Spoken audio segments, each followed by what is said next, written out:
belum mati dia. Ya benar, Tuhan saya bersyukur. Saya dibilang sama Om Tony, minumku kotor, bedaki. Bersyukur saja. Berarti dia lulus dari ujian. Ya kan? Sebab Yesus dicaci maki, dia balas enggak? Enggak. Enggak. Yosua dan Kaleb itu mau dilemparin batu sama teman-temannya. Mereka buat apa? Mereka diam saja. Maka tampaklah kemuliaan Tuhan di perkemahan orang Israel.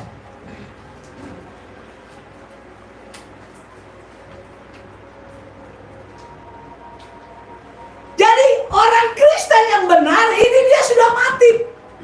Harus mati lalu Kristus hidup. Dan ketika Kristus hidup dalam diri kita, barulah saudara bisa punya mental pemenang. Kalau masih saya yang hidup, Anda nggak bisa punya mental pemenang. Berarti masih ada dua pribadi dalam diri kita. Yang benar harus ada satu pribadi, yaitu Kristus. Kalau masih ada pribadi yang lain, pribadi saya, sifat saya, sudah masalah. Masalah, saudara. Gak akan bisa lebih maju. Nah, orang yang sudah dilahirkan kembali dalam Kristus, diciptakan kembali di dalam Kristus, maka orang itu bukan lagi Budi Harto, melainkan Kristus yang hidup di dalam Budi Harto. Sama saya yang sudah diciptakan di dalam Kristus, maka bukan lagi saya, melainkan Kristus yang hidup di dalam diri saya. Nah, kalau Kristus sudah hidup di dalam diri saya, dalam hidup saya dan saudara, maka mental pemenang itu pasti sudah.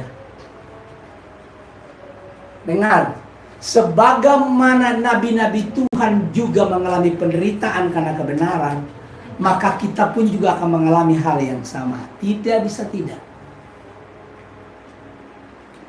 Ya.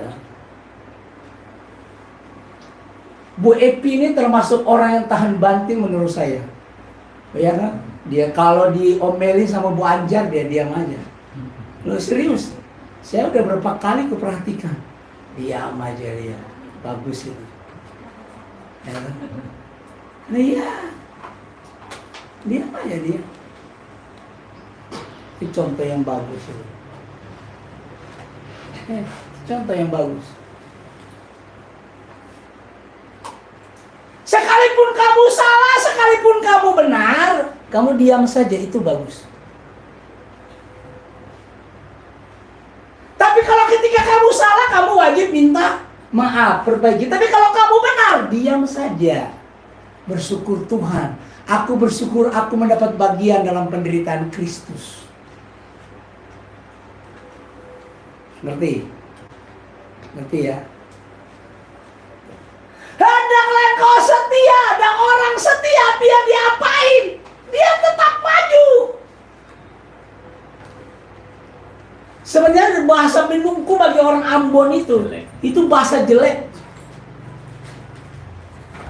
Ya kan? Itu bahasa jelek itu.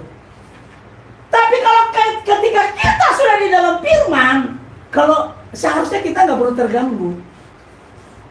Apalagi di kampung, minumku itu maksudnya tuh jelek banget, buruk banget. Bahasa Ambon bilang paling terbaik, maksudnya sangat-sangat buruk. Jelek, tidak bagus. Yesus dibilang penyesat, dia terganggu nggak? Enggak. Yesus dibilang iblis, dia terganggu nggak? Yesus dibilang pengacau, dia terganggu nggak? Enggak, dia nggak terganggu. Maka demikianlah saya dan saudara yang adalah pengikut Yesus.